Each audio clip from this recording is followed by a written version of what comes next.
아랫사람에게 소리 지르는 사람은 대체로 일을 못합니다. 유시민 전 노무현재단 이사장의 말은 개인적 감상이 아니라 오랜 공직 경험에서 나온 일종의 결론에 가깝습니다. 그리고 그 말 끝에는 이름 하나가 따라붙었습니다. 이해훈 기획예산처 장관 후보자입니다. 유 전 이사장은 이재명 대통령의 이해훈 발탁을 두고 세 가지 기준을 꺼냈습니다. 취향, 도덕적 기준, 그리고 목적 합리성. 이 가운데 가장 중요하다고 본 건 마지막이었습니다. 이 사람이 그 일을 잘할 수 있는가? 그 질문에 대해 유시민은 단정하지 않았습니다. 대신 이렇게 말했습니다. 퀘스천 마크다, 물음표다. 그 이유는 복잡하지 않습니다. 기획예산처 장관의 일은 혼자 계산기를 두드리는 자리가 아니라 수많은 공무원들이 제대로 일하게 만드는 자리이기 때문입니다. 유 전 이사장은 참여정부 시절 만들어진 장관 매뉴얼을 꺼냈습니다. 거기엔 절대 하면 안 되는 것들이 적혀 있습니다. 퇴근 안 하는 것, 근무 시간 외에 전화하는 것, 그리고 아랫사람에게 화내는 것. 하지만 이해훈 후보자에게는 이미 기록이 있습니다. 인턴 직원에게 IQ가 한 자리냐? 죽이고 싶다는 식의 폭언. 권력을 가진 위치에서 가장 약한 사람을 향해 터져나온 언어였습니다. 유시민은 말합니다. 그런 사람 보통 일 못한다. 하지만 가능성은 남겨둡니다. 장관이 되면 달라질 수도 있겠죠. 그러나 곧 이어지는 질문은 더 날카롭습니다. 그게 과연 될까? 이 인선을 두고 국민의힘은 배신이라 하고 여권 지지층은 납득이 어렵다 말합니다. 정치적 도덕성의 문제는 각자의 판단 영역일 수 있습니다. 그러나 목적 합리성만큼은 피할 수 없는 질문입니다. 왜 하필 이 사람인가? 왜 지금 이 인물인가? 유시민은 단정하지 않았습니다. 데이터가 없다고 했고 청문회를 보겠다고 했습니다. 하지만 그 말 속에는 이미 충분한 거리두기가 담겨 있습니다. 확신이 아니라 의문, 선택이 아니라 물음표. 국가 예산을 설계하는 자리는 능력 이전에 태도가 검증돼야 하는 자리입니다. 아랫사람을 다루는 방식은 권력을 다루는 방식의 예고편이기 때문입니다. 이해훈이라는 선택이 과연 목적에 부합하는 선택이었는지, 지금 정치가 국민에게 던진 것은 답이 아니라 또 하나의 물음표입니다. 이해훈 씨 쪽에서 일어나는 일, 이거 막 국힘당은 당에서 제명해버리고 예. 배신자라 그러고 변절했다 그러고 부역한다 그러고 이런 말을 막 합니다. 예. 그러니까 이해훈 씨의 초점을 두고 보면 어제까지와는 전혀 다른 태도로 갑자기 변하는 거. 예. 야, 자리 준다고 김종배의 다이아몬드가 그렇게 좋더냐? 이거 아니에요. 예. 이게 도덕적 기준이에요. 이재명 대통령에 대해서는 이건 정치적 도덕적 기준인데 그 어제까지 얼마 전까지 그 무슨 윤석열 옹호하던 사람을 내란 청산한다면서 지지자들을 뭘로 보고 그런 사람, 아니 우리 진영에는 그만한 능력자가 없어? 왜 마음대로 하는데? 이게 정치 도덕적인 기준이에요. 그렇죠. 예. 뭐 이거는 얘기할 수 있다고 봐요. 예. 그거는 얘기할 수 있어요. 그건 이제 이해훈 씨는 그 문제를 자기가 감당해야 되고요. 이쪽은 이쪽대로 이 대통령도 본인이 감당해야 돼요. 그래서 이제 빨강색, 파랑색 이런 얘기를 이제 국무회의 때 하신 것 같고요, 대통령은. 그거는 이제 그런 잣대에서 볼 수 있다고 해요. 근데 그것만으로 평가할 수 없는 거는 예. 세 번째 기준이 목적 합리성이라는 예. 건데 이재명 대통령이 왜 그런 선택을 했는지 이해를 해요, 논리적으로. 본인 스스로 말씀을 하셨고. 그러면 저 이해훈이라는 인물이 그게 적합한 도구인가? 그게 그러니까 그렇게 되면 이해훈 씨가 일을 잘해야 되잖아요, 와가지고. 그렇죠. 예. 일을 잘하면 되는 거예요, 와서. 이제 그게 비평의 초점이 돼야 된다고 예. 저는 개인적으로 제일 중요한 비평은 세 번째다. 생각해요. 근데 이제 이걸 평가를 하려면 지금 언론에서는 사상 첫 기획예산처 장관이었는데 아니거든요. 예전에 여러 사람이 기획예산처 장관이 있었어요. 네. 없어졌다가 새로 생긴 거죠. 나중에 기획예산처 장관실에 뭐 이렇게 역대 장관 붙이면 앞에 서너 명 앞에 붙게 돼요. 근데 이제 그러면 기획예산처가 뭐 하는 데냐 정확하게. 지금 아무도 그 얘기를 안 합니다. 네, 그러니까요. 도대체 뭐 하는 부기 때문에 이해훈 같은 사람을 데리고 왔냐. 그리고 이해훈 씨가 그 일을 잘할 사람이냐. 이걸 하려면 일을 잘할 거냐 보려면 기획예산처가 하는 일이 뭐지? 그 두 가지예요. 기획예산처가 하는 일은. 첫 번째는 국가 자원 배분이요. 국가 자원 배분의 실무를 담당하는 게 기획예산처입니다. 그 이제 이게 참여정부 때 봄에 4월 달에 국가 자원 배분 회의라는 걸 했습니다. 국무위원들이 다 모여가지고 장관들이 진짜 자료 하나도 못 갖고 들어가고요. 백지하고 연필만 갖고 들어가요. 네. 장관들이.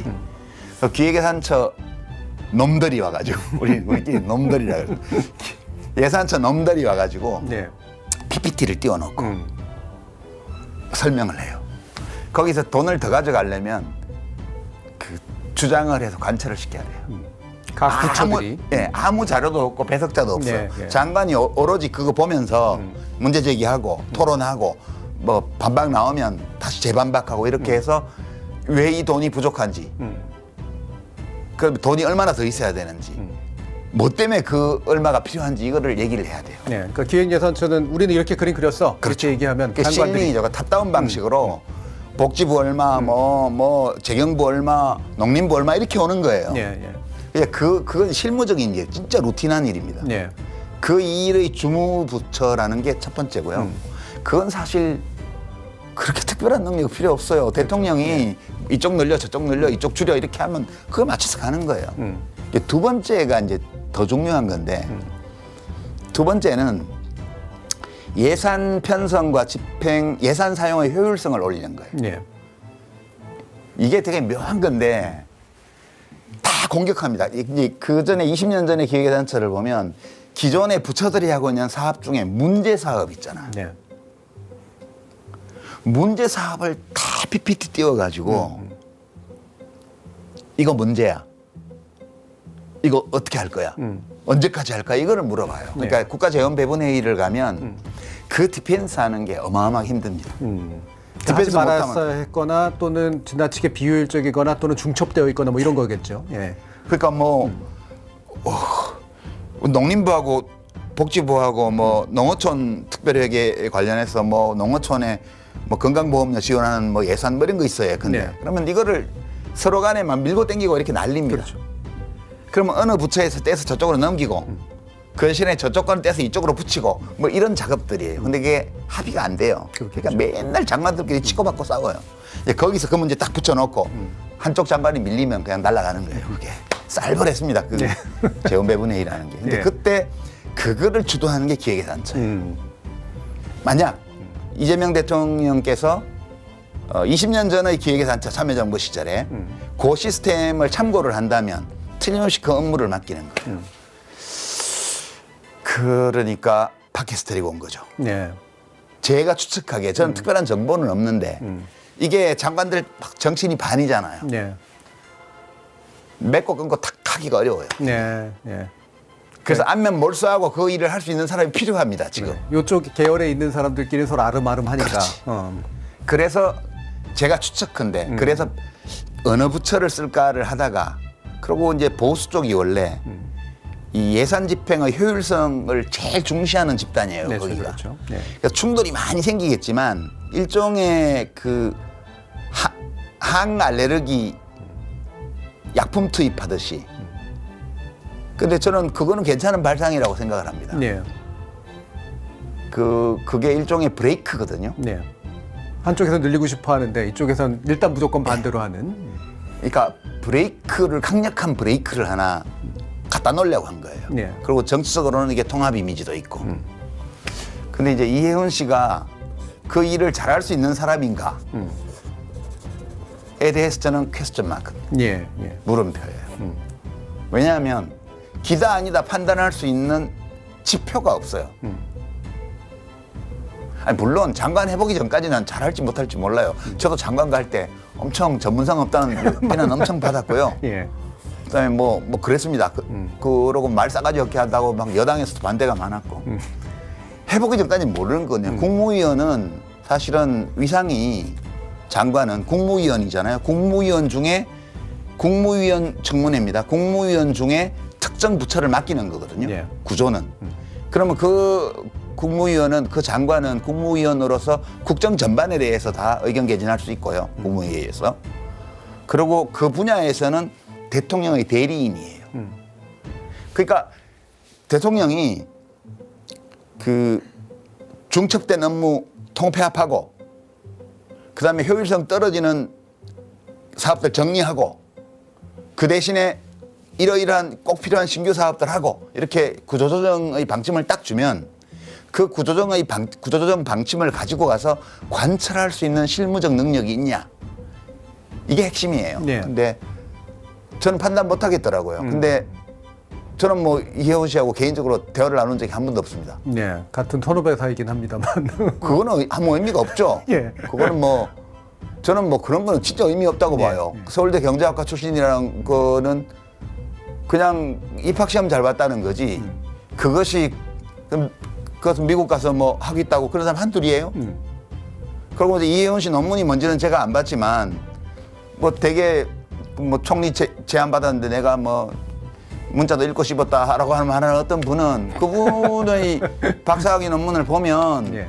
그냥 기존의 모델에 데이터 넣고 돌려가지고 그냥 이른바 에코노메트릭스라고 그래서 그냥 수리경제학 수리경제학. 하나 분석해서 그 박사학위 받아와요 대부분 다. 예. 이용 그렇게 와서 장관도 그렇고. 거기도 비슷할 거예요. KDI 같은 데 가서 고무줄 놀이 하다가 고무줄 놀이라는 게 비용 편익 분석. 예. 그죠? 그 예. 공공투자 비용 편익 분석하는 게 고무줄 놀이거든요. 예. 비용 늘리고 싶으면 마음대로 늘리고 효용 늘리고 싶으면 마음대로 늘리고 이렇게 해서 하는 그 일 몇 년 하다가 줄 타고 그냥 국회의원 된 거예요. 뭐 그렇다고 해서 능력이 없다고 볼 수는 또 없죠. 예. 그러니까 저는 그 판단을 못 하겠더라고요. 그래서 과연 이제 세 번째 측면. 제가 생각하는 업무를 기획예산처가 한다면 그 두 업무 중에 첫 번째 건은 루틴한 거고 두 번째 건은 특수한 거예요. 이 국면에서. 이게 대통령 사업입니다. 그렇죠. 예. 이 루틴한 거는 하겠지. 그거야 뭐 누가 못해요. 그러나 이 두 번째 업무를 이혜원 씨가 잘 할 수 있는 사람인가를 볼 때 일반론에 비춰보면 그렇게 일하는 아래 사람한테 막 소리 지르고 이런 사람 일 잘 못해요 원래. 그 장관 매뉴얼이라고 옛날에 참여정부 때 예. 인사혁신처에서 만든 게 있는데 거기 보면 제일 하면 안 되는 게 몇 가지 있어요. 실패 사례, 성공 사례를 수백 명의 장관들을 인터뷰해서 뽑아놓은 건데요. 그걸 보면 퇴근 안 하는 거 절대 하지 말라 그러고요. 그러니까 야전 침대 갖다 놓고 장관실에 놓고 퇴근 안 하는 거 이건 진짜 절대 안 되는 거고 일과 시간 전에 전화질 하는 거 하지 말라고 나와 있고요. 그다음에 아래 사람들한테 화내는 거 절대 안 되고요. 그런 기본적인 거에 좀 걸려요. 예. 이제 대통령께서도 그런 것까지 다 알고 스카우트 하려고 한 건 아니었으리라고 저는 보는데 예.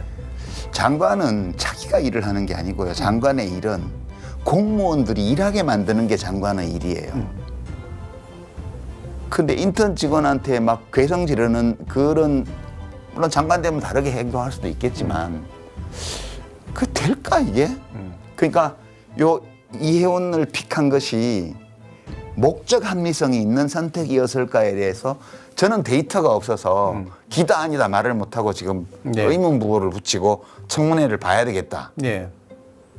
그러고 있습니다. 네, 알겠습니다. 그 인간 세상이요. 그게 네. 확 안 좋아지더라고요. 그게 확 좋아지는 건 별로 없더라고요. 네, 그렇죠. 그게 이제 예컨대 러시아 볼셰비키 혁명 사회주의 70년이 뭘 남겼냐 이렇게 질문을 하면 남은 게 없는 거예요. 지금 러시아 상황을 보고 있으면. 그렇죠. 그렇잖아요. 그 예. 어마어마한 이상주의를 가지고 했는데 그렇죠. 세상을 하루아침에 바꿀 것처럼 했는데 이게 우리가 쉽게 바꿀 수 있는 게 있고 바꿀 수는 있는데 굉장히 오래 걸리는 게 있고 그다음에 바꾸는 게 거의 불가능한 것들이 있습니다. 예컨대 이제 휴먼 에러 있잖아요. 못 바꿔요. 예. 계속 아무리 품질 관리를 해도요. 이상한 불량은 사람 나오기 마련이에요. 그렇죠. 예. 그러니까 지금 최근에 민주당에서 벌어지고 있는 김병기 의원 뭐 또 누구죠? 그 강선 의원 이 휴먼 에러입니다. 예. 그러니까 그 우리 헌법재판소장 대행했던 문영배 대표. 예, 문영배 그 선생이 예. 어디 강연에서 하셨잖아요. 예. 휴먼 에러가 있고 시스템 에러가 있는데 이걸 섞어 놓으면 안 된다. 예. 근데 이제 제가 그 부분에 대해서 좀 반발을 했잖아요. 예, 예. 휴먼 에러 맞는데 그건 다른 거 맞는데 휴먼 에러를 저지르는 휴먼을 교체를 못하는 시스템이 있으면 그렇죠. 예. 그건 시스템 에러라고 동시에. 네. 그 지금 민주당에서 우리가 봐야 되는 거는 그 휴먼 에러는 계속 생길 수밖에 없어요. 얼마나 줄이느냐가 문제인 거지. 그러니까 제가 그 당에 몸담고 있었던 게 2004년, 2005년, 2006년, 2007년 초까지였는데 그때는 정말 형편없었거든요. 그때는 거의 시스템 에러에 가까웠어요. 네. 그러니까 그런 식으로 정치하는 사람들이 당대표가 되고 뭐 이렇습니다. 그러니까 뭐 당원들한테 지지율이 1%밖에 안 나오는 사람도 대의원들한테 뭐 20몇 % 받아서 뭐 1등 최고위원 되고 막 이랬습니다. 그때는 시스템 자체가 에러였어요. 지금의 민주당은 휴먼 에러예요. 제가 볼 때는 아직까지는. 그럼 이제 오늘 뭐 사실 연구 제명하고 예. 김병기 의원 같은 경우도 지금 바로 징계하는 걸로 지금 예.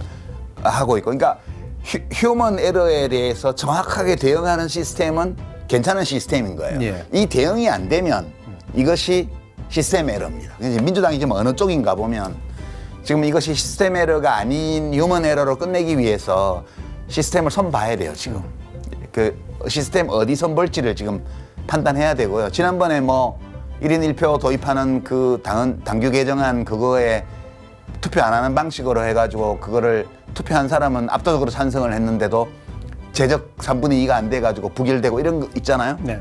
그게 권한이 따르면 부패가 생기기 마련이에요. 과도한 권한이 있는 곳에서는 반드시 부패가 따릅니다. 그러니까 이제 민주당의 그 시스템 에러에 가까운 에러는 어떤 게 있냐면 민주당은 전통적으로 오랫동안 중앙정치에서 민주주의를 세우고 지키고 가꿔낸 세력이에요. 근데 이 세력에서 기득권자가 된 국회의원들이 자기 동네에 가서는 전제군주처럼 행동하려는 그 욕망을 못 누르는 거예요. 민주당의 시스템이 그것을 완벽하게 억누르기에는 한계가 있었던 거예요. 뭐 지방의원들은 출마자들한테 왜 돈을 받아요? 지방의원 출마자들은 그 동네 당원들이 보고 저 사람 좋아해서 뽑으면 그만이지. 누가 뽑히든 뽑히면 그 사람 당선되기 위해서 힘써주고 당선되고 나면 선발 맞춰서 일하면 그만이지. 그걸 왜 현역 국회의원이 지역 지구당 위원장 겸하고 있으면서 내가 마음에 드는 사람을 지방의원 시키려는 그따위 행태들을 이렇게 통용되는 게 민주당의 문화예요. 네. 이거는 시스템 에러거든요. 이건 좀 심각하게 민주당에서 봐야 되고요. 네, 저는 아직은 휴먼 에러다 이렇게 보고 있고요. 시스템 에러의 요소들이 있다.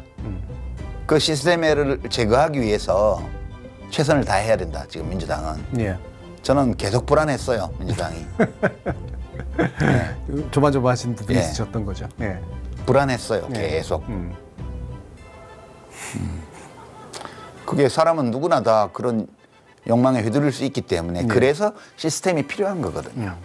예, 그러면 민주당이 진짜 이번에 심각하게 이 문제를 보고 그 제도적인 면, 문화적인 면 이런 점에서 다 좀 각성해야 된다고 저는 봐요. 네. 예전에 손흥민 선수가 그 토트넘에서 뛸 때 토트넘이 되게 성적이 좋은 해가 어떤 해였냐면 꾸역꾸역 이길 때가 있었어요. 그러니까 그렇게 잘하지 못하는데 네. 그 케인이 아직 이적하기 전이었는데 케인하고 손흥민이 막 그 서로 간에 골을 많이 넣으면서 들어올 때인데 어떻게 경기를 잘 못하는데 어떻게든 꾸역꾸역 골을 넣어가지고 승점을 따면서 계속 성적을 올려서 나중에 챔피언스 리그도 나가고 그러더라고요. 약간 민주주의는 그런 것 같아요. 그러니까 지금 한 큐에 싹 정리 안 되니까 엄청 화나죠. 그러면 뭐 강선호 사건 나지 이혜원 사건 나지니까 신경질 엄청 나잖아요. 그렇게 천이무봉의 깨끗한 꼬맨 자국 없는 옷이라는 건 없어요. 이렇게 꾸역꾸역 골 넣으면서 승점을 쌓듯이 우리가 재작년 12월 3일 이후에 일어난 일련의 사태들을 보면 하나 시원하게 해결된 게 없었어요. 그래도 우리가 꾸역꾸역 혼전 중에 밀어넣고 이렇게 해서 골 넣으면서 여기까지 왔잖아요. 이제 1월 달, 2월 달에 선거들이 쭉 나오게 될 거예요. 그중에 어떤 선거는 이상하게 날 수도 있어요. 그러나 또 제대로 날 것도 제대로 날 거예요. 이렇게 꾸역꾸역 가는 거거든요. 그러니까 인생도 세상도 그렇게 꾸역꾸역 앞으로 나아가는 거지 고속도로처럼 씩 나가는 건 없다. 네.